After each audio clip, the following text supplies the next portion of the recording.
Zulmətdən gün çıxdı birdən, nə qədər ecazkar göründü cahan.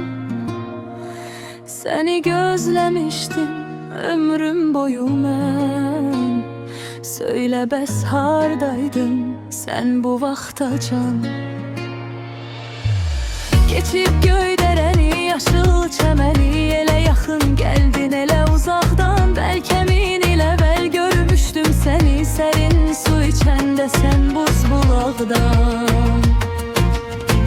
Elə bil üzləşdim ilahi sirlə. Bu nə möcüzədir, bu nə heyrətdir. Məhəbbət ölçülmür illə, əsirlə. Məhəbbət ölçüsü əbədiyyətdir.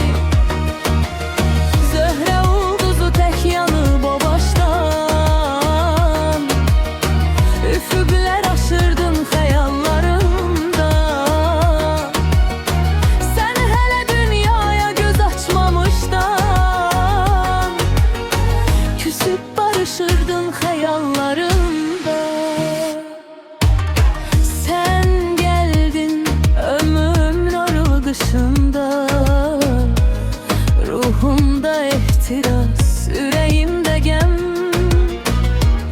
Cənnət qapısının elçi daşında. Hazırdım min ildə səni gözləyəm. O neydi zülmətdən gündən çıxdı birdən. Nə qədər ecazkar göründü cahan. Səni axtarındım ömrüm boyu mən. Söylə bəs hardaydın sən bu vaxtacan?